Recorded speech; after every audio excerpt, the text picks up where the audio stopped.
I don't know वेद भाई, देखिए मुझे बड़ा ताज्जुब होता है जब हमारे मीडिया के लोग या हमारे पॉलिटिशियंस इस तरह की बात करते हैं। अ, वैसे आप चेक कर लीजिएगा, अ, आईनी तरमीम या कवानीन वो पार्लियामेंट के मुश्तरका इजलास में नहीं पास हुआ करते हैं। हुँ, उसके लिए या आपको सेनेट में अगर मूव कर रहा है तो सेनेट से पास होने के बाद कौमी असम्बली में आएगा। अगर आईनी तरमीम है पहले एक जी, जगह से पास जी होगा हाँ, तो फिर दूसरे में पहुंचेगा, और आईनी तरमीम के लिए तो दोनों में भी 2/3 रिक्वायर्ड है। जी हाँ। और कानून साजी के लिए सादा अक्सरियत ऑन डे जो अवेलेबल लोग हैं। अब इस चीज़ के अंदर जो लोग कह रहे थे कि जी पार्लियामेंट के मुश्तरका इजलास के अंदर से ये कानून साज़ी या ये आइन साज़ी हो जाएगी, तो वो बेसिकली आई बिलीव कि उनके पास इन्फॉर्मेशन नहीं हुँ, है। प्रोसेस जो है, जी हाँ। अब उसके ऊपर मैं क्या कर सकता हूँ जी? अब इस पर मैं हुँ, क्या बताऊँ कि जी ये मुमकिन ही नहीं है, तो फिर वो हुकूमत कर सकती है, क कैसे करेगी? हुकूमत वाले बेवकूफ़ तो नहीं है। हुँ, लेकिन हाँ, जो बहुत सी ऐसी बातें उड़ा दी जाती हैं, सही है। जिस पर गवर्नमेंट उसकी वज़ाहत नहीं करना चाहती, जानबूझकर। वो इसलिए कि वो किस-किस बात की वज़ाहत करें। हुँ, जैसे अब नवाज़ शरीफ साहब से मुतल्लिक मुझे याद है, अभी पीछे खबरें चल रही थी कि नवाज़ शरीफ साहब बाहर जा रहे हैं, तो फिर लोगों ने ये बात शुरू कर दी कि मियाँ साहब आप वापस नहीं आएँगे, पहले भी बाहर गए थे, को 3 हफ्तों के लिए, तो फिर 4 साल बाद वापस आए। हुँ, लेकिन आपको याद होगा कि जी फरवरी के जब इंतखाबात हुए 2024 के, तो फौरी कुछ अरसे बाद आया जी कि नवाज़ शरीफ साहब तो लंदन जा रहे हैं, वापस नहीं आएँगे। फिर वो नहीं गए। फिर खबर आई कि रमज़ान के आखिरी अशरा मियाँ साहब जो हैं वो सऊदीया में गुज़ारेंगे। हाँ, और उस अच्छा, अब फिर एक तीसरी मर्तबा ये खबर आ गई, लेकिन वो नवाज़ शरीफ साहब भी ज़ाहिर बात है पुराने पॉलिटिशियन हैं, हुँ, तो वो भी इसकी वज़ाहत नहीं कर रहे कि भई ये लोग लोग रोज़ अगर गलत खबर उड़ाते हैं, तो मैं क्यों उसकी वज़ाहत करूँ? हुँ, तो मेरा तो गवर्नमेंट भी वही पॉलिसी अडॉप्ट किए हुए है, हुँ, तो हुँ, ऐसी कोई चीज़ नहीं है जी। कॉन्स्टिट्यूशनल पैकेज की अगर आप बात कर रहे हैं, तो कॉन्स्टिट्यूशनल पैकेज ज़ेर-ए-गौर ज़रूर है। हुँ, कॉन्स्टिट्यूशनल पैकेज को क्या अभी लाया जा रहा है या कुछ अरसे में लाया जा रहा है, लेकिन उस हवाले से नीयत ज़रूर मौजूद है। उसमें रिफ़ॉर्म्स हैं, बड़ी रिफ़ॉर्म्स हैं, उसमें judicial reforms is a part of it. हुँ, उसके अंदर अगर आप बात करें तो मुद्दते मुलाज़मत के हवाले से जो बात कर रहे हैं कि जी शायद काज़ी फ़ायज़ा साहब को बतौर चीफ़ जस्टिस एक्सटेंशन देने की कोई इरादा रखते हैं, तो ऐसा कोई इरादा नहीं है। हाँ, रिटायरमेंट ऐज अगर वो बढ़ाने के हवाले से गौर ज़रूर हो रहा है, और अपनी जो पेंशन का एक आपके ऊपर बोझ है, उसको ख़त्म करने के लिए उसमें खाली हुँ, जजेस नहीं वो है। तो ना पूरा मैकेनिज़्म इसलिए हुँ, बनाया हुआ है कि आपका जो इस वक़्त पेंशन का बोझ है, हुँ, वो सूबे तो 60% ले जाते हैं, आपका जो रेवेन्यू टोटल कलेक्शन होती है। हुँ, 40% रह जाता है वफ़ाक के पास। हुँ, अब वफ़ाक के ऊपर ऑलरेडी इतना बोझ पड़ चुका है कि वो अपनी जो पेंशन्स का जो बोझ है, वो उसको हुँ, एक दफ़ा 800 गोल्डन अरब हैंडशेक या देकर, 1000 अरब के करीब वो एक दफ़ा बड़ी पेमेंट देकर जान हुँ, छुड़ाना चाह रहे हैं। और हुँ, देखें, आपने अपने जो मुआशी मामलात हैं उनको दुरुस्त करना है। हुँ, क्योंकि अभी आपकी जो रेवेन्यू और आपके एक्सपेंडिचर्स जो है वो मासदत नहीं है, प्लस आपके ऊपर जो आपने ज़िक्र किया कि हुँ, 80% जीडीपी के ऊपर आप आ गए हैं। नॉर्मली ममालिक हुँ, 60% से ऊपर नहीं जाते। ऐसा ही है। या फिर आप अपनी इकोनॉमी का हुजम बढ़ा दें। यानी एग्ज़ैक्टली, अगर आपकी ₹100 की इकोनॉमी का हुजम है, तो फिर आप उसको 300 पर ले जाएँ, तो फिर आप मज़ीद कर्ज़े भी ले लें, कोई मसला नहीं है। एग्ज़ैक्टली। लेकिन आप इस इकोनॉमी के साथ, श्रिंक कर रही है ना आपकी इस इकोनॉमी इकोनॉमी श्रिंक के है। साथ हाँ, जो आपके ऊपर बर्डन श्रिंक कर गई है, जी हाँ। आप लिए कर्ज़े आपने उतने ही थे। हुँ, लेकिन फिर आपकी इकोनॉमी जब सिकुड़ती गई, और ये तकरीबन 2017-18 का जो टाइम बता रहे हैं, उसके बाद ही ये फ़र्क पड़ा है। जी हाँ। और आप ये देख लें ना, फिर आपकी डिवैल्यूएशंस हुई हैं। फिर आपने उसके बाद अपनी जो रेवेन्यू जनरेशन के ऊपर आपने देखा नहीं, आपने फिर ऐसी सब्सिडी दी, हुँ। जो शायद सऊदी अरब या कुवैत, कतर नहीं दे सकता। देखिए, वो ये बड़े इश्यू मुल्क है हैं। ना आप बिल्कुल। ऑयल के ऊपर आप देख लें कि इमरान खान साहब जब हुँ, वोट ऑफ नो कॉन्फिडेंस आ रहा था, तो वो हुँ, 1-3 महीने के लिए आपने हुँ, उसको हुँ, कैप कर दिया, जबकि आपने ये कमिट किया था हुँ। आईएमएफ से वो कि तो हम आईएमएफ के प्रोग्राम से ही पेट्रोलियम उस वक़्त डेवलपमेंट लेवी को ₹50 तक लेके जाएँगे, तो हुँ, ₹30 का जब आप रिलीफ दे रहे हैं, हुँ, तो आप ₹80 पर लीटर, हुँ, ₹80 पर लीटर, क्या ये सऊदी अरब बर्दाश्त कर सकता है ये हुँ, सब्सिडी? देखिए, बात बड़ी वाज़ेह है। अभी जो होने हैं, जुडिशल कमीशन के एक इजलास तलब किया हुआ है, 13 सितंबर डेट है उसकी।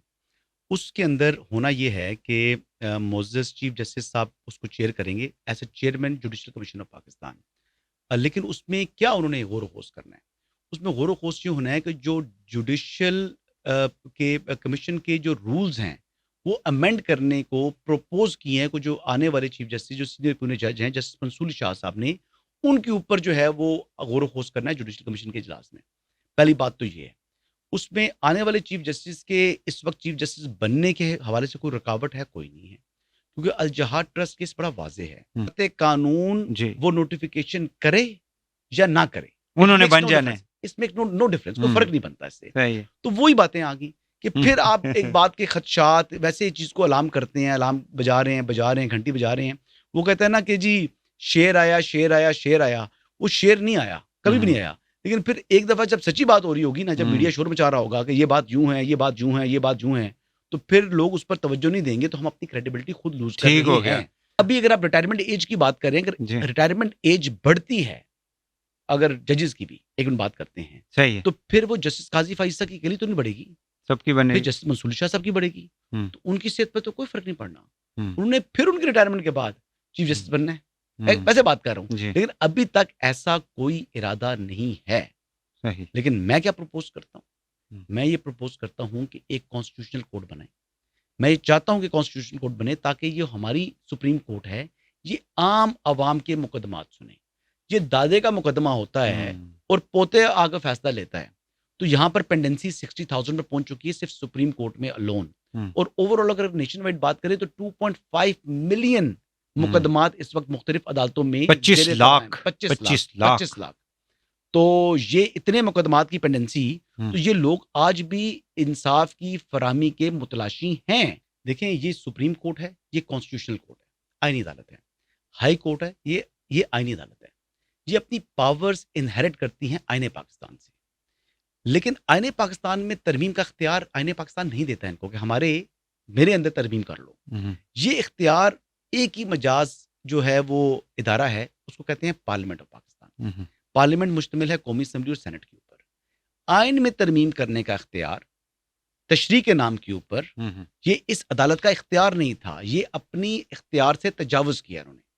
तो जो उन्होंने आइनी इख्तियार से अपने इख्तियार से तजावुज़ किया, तो वो जो आइन से मुतसादिम फैसला हो वो रद्दी की टोकरी में जाना चाहिए। मैं बड़ी कैलकुलेटेड बात कर रहा हूँ, बड़ी सोच कर, जितनी मेरी जुडिशल मैंने रिपोर्टिंग की है जुडिशरी की मुकदमात की। अपने 2 ब्रदर जजेस का आप नोट पढ़ें जी। वो क्या कहता है। देखिए वो चीज़ है कि ये फैसला नहीं हो सकता। देखिए एक चीज़ आइन में आर्टिकल 51 बड़ा वाज़ेह है। आइन के आर्टिकल 51 की तशरीह के नाम के ऊपर अमेंडमेंट करने का इख्तियार सुप्रीम कोर्ट के पास नहीं है। आप मुझे बताएं, आपने को आज तक ऐसा फैसला देखा है? ये था 185 में अपील आई थी पेशावर हाई कोर्ट के फैसले के खिलाफ। अपील कौन लेकर आया था? सुन्नी इत्तेहाद कौंसिल। उसकी अपील को ये फैसला कहता है कि अपील्स आर डिसमिस्ड, अपीलें खारिज कर दी। और जो इम्प्यून ऑर्डर, जिस अपील में इस ऑर्डर को पेशावर हाई कोर्ट के फैसले को चैलेंज किया था, it's satisfied. Appeal dismissed, impugn order satisfied. ऐसा फैसला कभी आपने सुने? नहीं होता इस तरह। ऐसा फैसला आज तक कभी पाकिस्तान की जुडिशियल हिस्ट्री में नहीं आया। पाकिस्तान की क्या, दुनिया की किसी जुडिशियल हिस्ट्री में ऐसा फैसला नहीं है। मुझे एक सोलिसिटर साहब हैं, वो पाकिस्तानी हैं, पाकिस्तान के अंदर बड़ा उनका इंटरेस्ट है, यूके बेस्ड है, अप नॉर्थ में रहते हैं वो। तो मेरी उनसे बात हुई तो वो कहते हैं आपके सुप्रीम कोर्ट के जजेस ने ये क्या फैसला दिया है। वो बड़ा इंटरेस्ट है उनका, उनको बरतानिया से ज़्यादा, मतलब वो वहाँ पर है, वो पाकिस्तान का मीडिया फॉलो करते हैं, वो पाकिस्तान के ऊपर है वो साहब, और बड़े पढ़े लिखे आदमी हैं।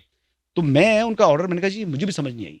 मैंने कहा जी आगे से मैंने जवाब ये दिया, मैंने कहा जी पाकिस्तान में पहली दफ़ा नहीं हुआ जी, पाकिस्तान में मुसलसल ये चीज़ें होती आ रही हैं।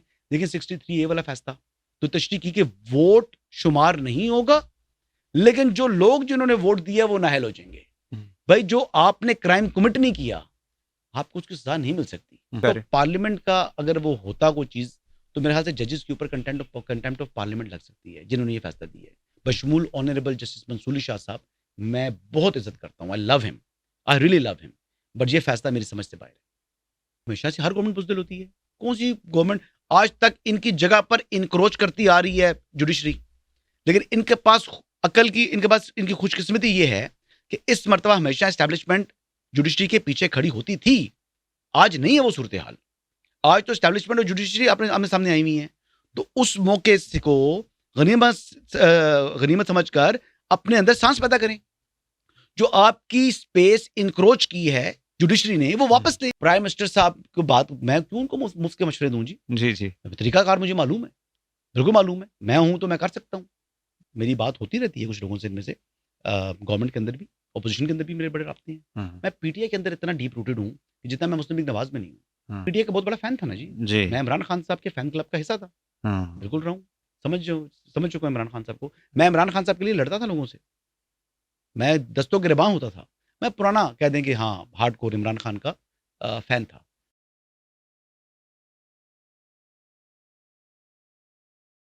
वहीद भाई, मैं फिर वो बात रिपीट करूंगा। सुप्रीम कोर्ट भी, जो जजेस होते हैं ना, सुप्रीम कोर्ट के जजेस या हाई कोर्ट के जजेस, इन्होंने हल्फ लिया होता है सही। कि हमने आइन और कानून के मुताबिक फैसला करना है। हम्म, किस तरह के मुताबिक? आइन और कानून के मुताबिक। ये आईने पाकिस्तान जो फर्स्ट रेमेडी देता है किसी भी इलेक्शन डिस्प्यूट के लिए, वो इलेक्शन ट्रिब्यूनल है। सुप्रीम कोर्ट चाह कर भी जुडिशियल कमीशन बनाकर इसका फैसला नहीं कर सकती। एक रास्ता है, एक लीगल प्रोसेस है। आपको पहले जाना पड़ेगा इलेक्शन ट्रिब्यूनल में, इलेक्शन ट्रिब्यूनल के फैसले के खिलाफ अपील जाएगी हाई कोर्ट में, और हाई कोर्ट के खिलाफ आप अपील लेकर आएंगे, क्योंकि सुप्रीम कोर्ट या हाई कोर्ट ट्रायल नहीं करते, वहां ट्रायल हो नहीं सकता। हाँ, पाकिस्तान की एक तारीख मौजूद है कि नवाज शरीफ साहब को विदाउट ट्रायल कन्विक्ट कर दिया और निकाल दिया। यूसुफ रजा गिलानी साहब की जो कन्विक्शन थी वो कंटेम्प्ट ऑफ कोर्ट थी। उस फैसले के बाद भी गिलानी साहब काम करते रहे। फिर 63(1) के ऊपर उन्होंने तशरीह की और तशरीह करके उनको फारिग किया गया। अदरवाइज वो भी 20-25 दिन का आप देखें ना, वो टाइम जो स्पीकर वाला टाइम था, वो नहीं कर सकते। तो इसलिए उसमें तो ड्यू प्रोसेस किसी हद तक फॉलो किया गया था। तो इस मामले के अंदर जस्टिस मंसूर अली शाह साहब, नोइंग हिम, कभी भी वो नहीं कर सकते। लेकिन मैं नहीं समझता कि सुप्रीम कोर्ट इतनी बड़ी गलती करेगी, वरना तो फिर तो अभी ऑलरेडी इतनी फिंगर्स उनके ऊपर रेज हो रही हैं इस फैसले के ऊपर, जो मखसूस नशिस्तों से मुतालिक वो दे चुके हैं। मेरा नहीं ख्याल कि वो दोबारा इस चीज़ को रिपीट करेंगे।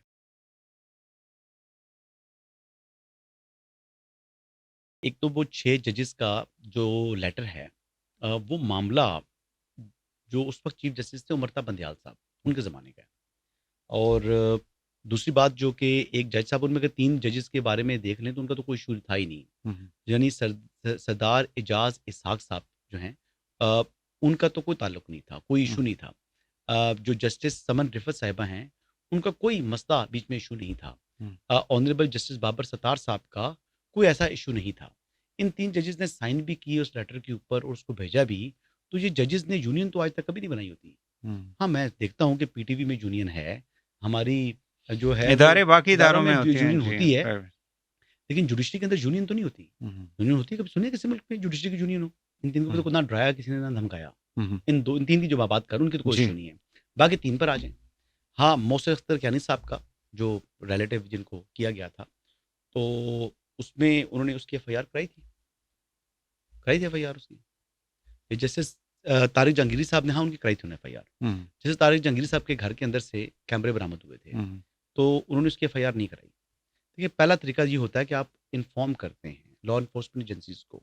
अच्छा, मज़े की बात ये है कि जितने भी क्रिमिनल केसेस के फैसले ऑनरेबल जस्टिस तारिक महमूद जहांगीरी साहब ही जो है वो कर रहे थे इस्लामाबाद हाई कोर्ट में, तो वो एफआईआर तक नहीं करे, उनके घर से कैमरे बरामद हो रहे हैं। तो जब आप नहीं करा रहे तो फिर आपका अपना कसूर है ना, आपने चीज़ को इनिशिएट ही नहीं किया। फिर इनकी एक मुलाकात हुई थी कुछ जजेस की इंटेलिजेंस एजेंसी के किसी जिम्मेदार के साथ मिनिस्टर्स कॉलोनी के अंदर। उमरता बंदयाल साहब उस टाइम चीफ जस्टिस थे, उनके कहने पर ये हुई थी मुलाकात। और वो आके मिले थे इनसे, वहाँ पर इनके इशू सेटल हो चुके थे, ये तमाम चीज़ें ठंड पड़ चुकी थी, सब कुछ इन्होंने रीप्रोड्यूस किया है। और रीप्रोड्यूस करने का मकसद ये था कि जो चीफ जस्टिस हाई कोर्ट हैं, ये चीफ जस्टिस आमिर फारूक साहब को ये लोग टारगेट जो हैं वो करना चाह रहे थे, कि ये चाहते थे कि ये इनको नौकरी से बरतरफ कर दिया जाए। ये इनके खिलाफ एक किस्म की मुहिम थी, जो मैं इसको समझाऊँ। और जुडिशल पॉलिटिक्स जो है वो बहुत ज़्यादा पाकिस्तान के अंदर अनफॉर्चुनेटली चल रही है।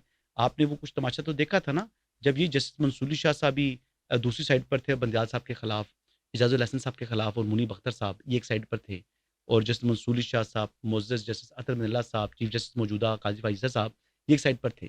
तो ये मसले मसाइल तो रहे ना, आपने देखे ना, मैंने भी देखे। तो जजेस के अंदर इसी तरह, हाई कोर्ट्स के अंदर भी, सुप्रीम कोर्ट के अंदर भी जुडिशल पॉलिटिक्स बड़ी उरूज पर है।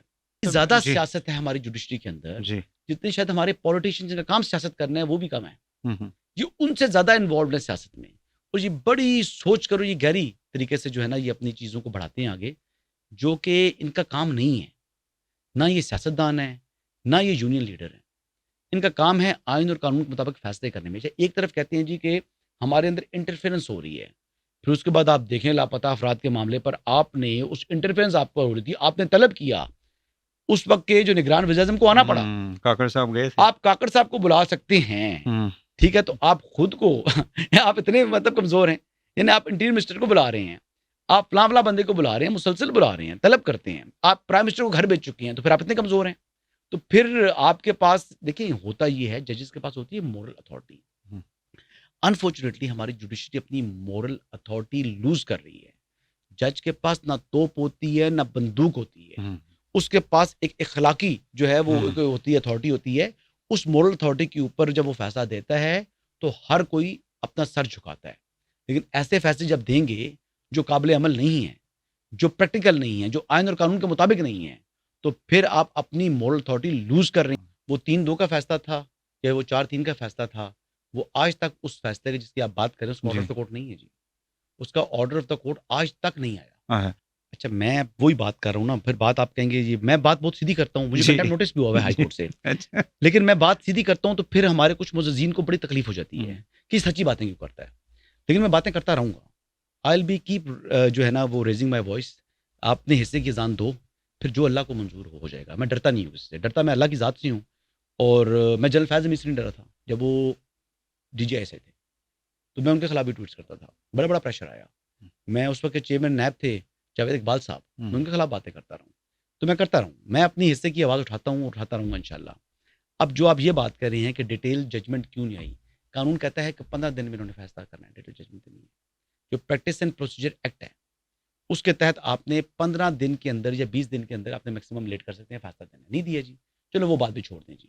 वो मैं कह रहा था ना कि इनको जो ये जजमेंट लिखेंगे ना, जब डिटेल रीजनिंग देंगे, जो फैसला दिया है मखसूस नशिस्तों वाला, तो ऑथर जज को 105 पर बुखार होगा। कोई वजह ये है कि आइन इसकी इजाज़त देता नहीं है।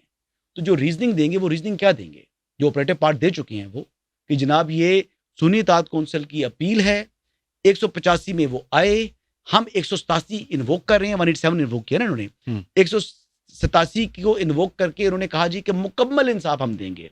तो मुकम्मल इंसाफ के लिए 187 वहां इन्वोक होता है जहां पर कॉन्स्टिट्यूशन, तो बहुत बड़ी बात है ना, जहां पर लॉ भी ना हो, जहां लॉ क्लैरिटी से कह रहा हूं ना, वहां पर भी सुप्रीम कोर्ट 187 की जुरिस्डिक्शन इस्तेमाल नहीं कर सकती। तो इन्होंने 187 ले आए जहां कॉन्स्टिट्यूशन 51 बड़ा वाजे है, आर्टिकल 51 वाजे है। ये है फैसला, ये है फैसला। इस फैसले में मैं कहता हूं सुभान अल्लाह, नहीं इख्तियार जो आप अपने इख्तियार से बढ़। अच्छा, मजे की बात बताऊं, आखिरी बात, बात ये है वहीद भाई कि सुप्रीम कोर्ट के अभी जो बेंच की कॉन्स्टिट्यूशन होती है, वो प्रैक्टिस एंड प्रोसीजर एक्ट के तहत होती है। आपको पता है उसमें एक 3 मेंबर कमेटी बनी है। वो 3 मेंबर कमेटी में आप देखें काजी फाजीसा साहब जो है ना उसमें बजायर वो जस्टिस मंसूरी शाह साहब और मुनीब अख्तर साहब उसमें नहीं वो डिसीजन ले रहे हैं, जो सीनियर जजेस हैं आफ्टर चीफ जस्टिस पाकिस्तान। लेकिन वो ये भी कहता है प्रैक्टिस एंड प्रोसीजर एक्ट के रिव्यू को आपने 15 दिन में लगाना है फाइल होने के बाद। और लेकिन नहीं सर, जजेस छुट्टियों में चले गए ना। वो कहते हैं कानून तो एक जगह है, लेकिन हमारी छुट्टियां ज्यादा हैं। हाँ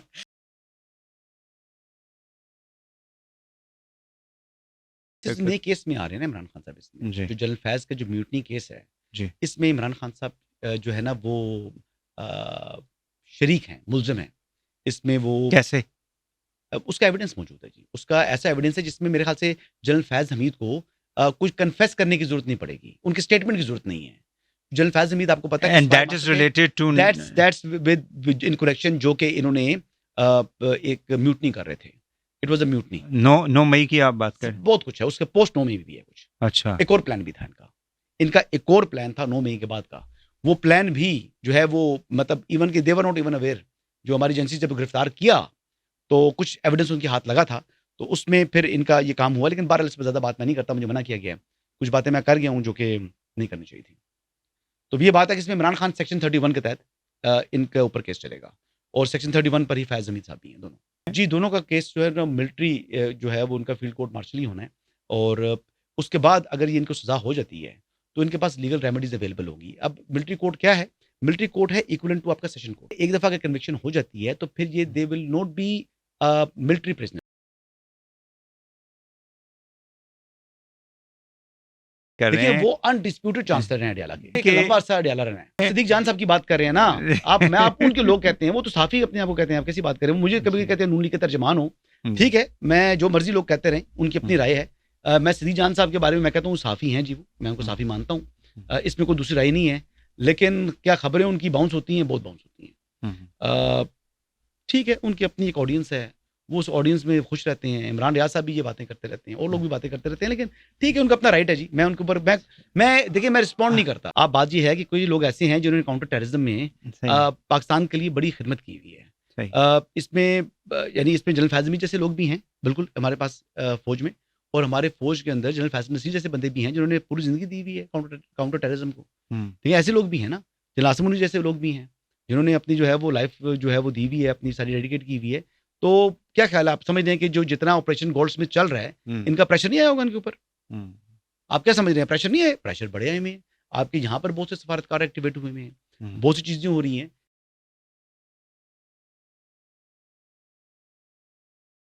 देखिए, इमरान खान साहब के पास इस्टेब्लिशमेंट के पाँव पड़ने का ऑप्शन था, है और रहेगा। ये मैंने ट्वीट भी किया हुआ है और मैंने प्रोग्राम में बोला हुआ भी है, लेकिन मेरे ख्याल के मुताबिक मैंने गलत एनालिसिस किया है।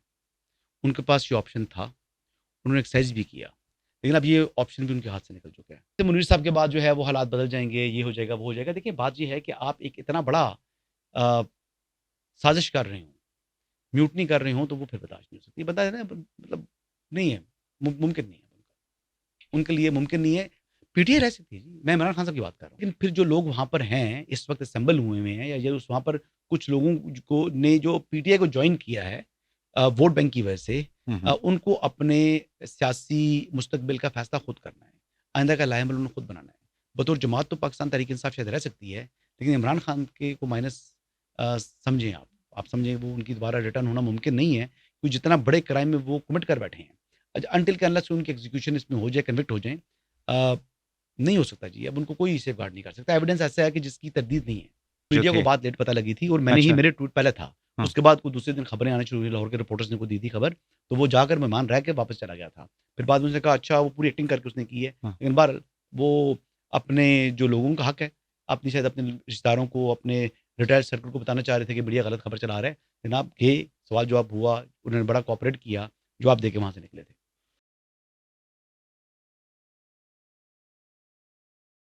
कितनों के होते हैं जी, कितनों के होते हैं, कितनों के लिए वहाँ पर इस किस्म के आर्टिकल लिखे जाते हैं। 132 आर्टिकल्स, आप ये समझ रहे हैं कि जो फॉरेन मीडिया जितना है वो इमरान खान के लिखे है, तो आपके पहले भी तो 2-3 लोग जो हैं वो फॉर्मर प्राइम मिनिस्टर्स गिरफ्तार हुए हैं ना, किसी के लिए एक आर्टिकल भी आया? ये एसेट है उनका, जो पाकिस्तान के न्यूक्स को टारगेट कर रहा है बंदा मुसलसल, उसकी पीआर फर्म आप हायर कर रहे हैं। छोड़ दें सारी बातों को, कंद है, कहते हैं good to see you, welcome Khan साहब। आपने कोर्ट्स में देखा कि जो बंदा गिरफ्तार हुआ हो, ही इज अंडर अरेस्ट, उसको जजेस गेट में मर्सिडीज के अंदर बुलवाया हो और देखते साथ कहा हो सीट से गुड टू सी यू।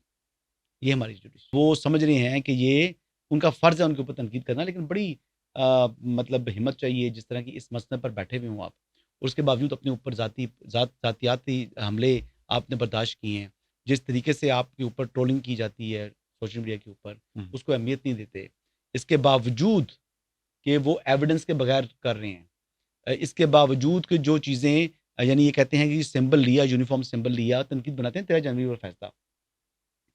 आप उस ऑर्डर को पढ़ें और उस ऑर्डर में देखें कि क्या तहरीक इंसाफ को वो सिंबल मिल सकता था, यूनिफॉर्म सिंबल नहीं मिल सकता था। आपकी इंट्रा पार्टी इलेक्शन जो आपकी लीगल जो स्टेप है, आप ऊपर अपील में आए हुए हैं ना, मामला था इलेक्शन कमीशन में, इलेक्शन कमीशन से वो मामला गया हाई कोर्ट में, और हाई कोर्ट के बाद वो सुप्रीम कोर्ट में आया। कोई गलती इलेक्शन कमीशन की नहीं है, और मैं चीफ जस्टिस के इस रिमार्क के साथ और इवन के ऑर्डर के साथ जो जमाल मंदू खेल साहब ने जो लिखा है, नोट लिखा है अभी रिसेंटली मखसूस नशिस्तों वाले पर, मैं उससे भी इतफाक नहीं करता जी। बिल्कुल इलेक्शन कमीशन ने ठीक तशरीह की है सुप्रीम कोर्ट के फैसले की, मैंने 5 मरतबा पढ़ा है, वो यही फैसला है, यही कहता है नहीं होना चाहिए, लेकिन आप कोर्ट ऑफ लॉ में प्रोड्यूस करना चाहिए, वो बंदा गिरफ्तार करें, वो आना चाहिए। लेकिन देखिए कुछ ऐसे बंदे थे, वो एक शायर थे, वो फराद क्या नाम था उनका, जी, अहमद वो फराद, जी, वो उनका मामला कश्मीर जो अच्छा, उसमें उन्हें आईसीए का जिक्र करना शुरू कर दिया। बार बार जो है ना, हमारे मोअज़्ज़िज़ जस्टिस मोहसिन अख्तर यानी साहब थे उसमें, इसमें वो बार बार जिक्र कर रहे थे कि ये आईएसआई मैंने कहा जी मुमकिन है मैंने उठाया हो, हम्म, मुमकिन है पुलिस ने उठाया हो, मुमकिन है आईबी ने उठाया हो, हम्म, मतलब क्या पता, मुमकिन है वो खैबर पख्तूनख्वा में छुपा हुआ हो, उनकी पुलिस के पास हो सकता है सिंध की पुलिस के पास है। हम्म, ये पता नहीं है ना। मतलब एक जमाने में मुझे एक बंदा बता रहा था, he was in special branch, Hamid Karzai साहब को उन्होंने उठाया था, सारी दुनिया ऐसे का नाम ले रही थी, उठाया स्पेशल ब्रांच के पुलिस ने बंदे ने उठाया था, अपना कोई इशू था। तो इस तरह की बातें भी होती हैं। मैं इस केस के अंदर फिर क्या लगा, वो तो कश्मीर पुलिस के पास से निकला और गिरफ्तारी डाली, बाद में डाली, जिस तरीके से डाली, किसके पास था आज तक बात नहीं है सामने। अहमद फराद बता देना मैं किसके पास था। वो हुआ, गिरफ्तार हुआ, उसकी जो सेकंड वाइफ थी उसने भी कोई बातें की, उसकी 2 शादियां हुई थी, सेकंड वाइफ ने को कराया, किसके साथ मिलकर क्या कराया, हर बात डाल देते हैं। तो ठीक है, आप अगर कहते हैं इस तरह डालना शुरू कर रहे हैं विदाउट आप एविडेंस, आप बात करें, आप कहें जी तमाम एजेंसीज को हम कहते हैं नहीं, आईएसआई का सेक्टर कमांडर आ जाए। भाई सेक्टर कमांडर इस्लामाबाद वाला क्यों आए, आप उसको तलब ही नहीं कर सकते।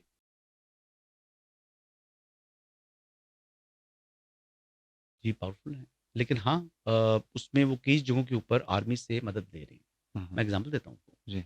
जो आईपीपीस के साथ इशू चल रहा है, नेगोशिएशंस हो रही हैं, उसमें ये चाह रहे हैं कि किस तरीके से जो उनके रेट्स हैं उनको दोबारा आप रिवाइज करा दें, ताकि पर यूनिट जो कॉस्ट आपको कंज्यूमर के ऊपर ट्रांसफर कर रही हैं उसको रिड्यूस किया जा सके।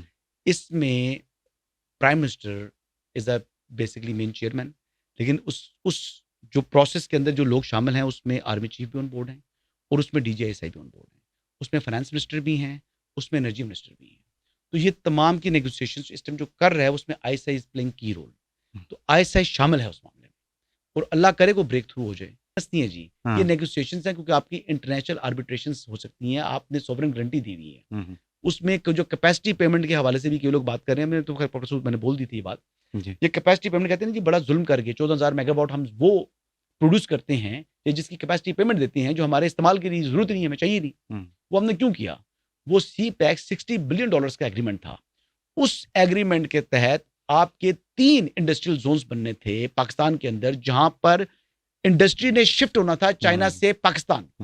उन 3 जो इंडस्ट्रियल जोन्स थे वहां पर आपने 14,000 मेगावाट बेचनी थी बिजली, क्योंकि इमरान खान साहब जब आए तो उन्होंने कहा चोर डाकू, ये जुल्म हो गया, सी पैक में नहीं मानते, हम मनसूख करेंगे। जोन्स नहीं बने ना, जोन्स नहीं, वो इंडस्ट्रियल जोन नहीं बने, तो वो जो आईपीपीज ने पहले बिजली होती तो उन्होंने आना था ना, तो बिजली के तो आपने कारखाने लगा दिए। अब वहां पर आप कंजम्पशन नहीं, कंजम्पशन के लिए जब जो इंडस्ट्री ने आना था, आपके असद उमर साहब ने ऐसे बयान दिए, पता नहीं किसके कहने पर दिए, क्यों दिए, क्या वजह थी कि फिर आप उनको साहब का भी उसके अंदर शामिल, फिर वो 3 जोन्स में जो इंडस्ट्री आनी थी जिन्हें 14,000 मेगावाट लेनी थी बिजली, फिर आपका रेट ये ना होता। आपके इवन के यहाँ पर इंडस्ट्री अगर बन चुके होते, 3 जोन बन चुके होते, तो बहुत से लोगों को जॉब मिलनी थी, आपकी मार्केट ने फ्लरिश करना था, आपकी इकोनॉमी का हुजम बढ़ना था। तो ये सारा तोहफा दिया हुआ आपको किसने, इमरान खान ने। और ये बातें जब मैं करूं तो लोग कहते हैं कि यार ये तो इमरान खान दुश्मन है, मुल्क को तबाह कर गए यार आप, मुल्क क्या बड़ा गर्क करके गया बंदा, और फिर भी हमारे लोग जो हैं वो अगर अंधे हैं तो रहे, मैं तो अपनी बात करता रहूंगा।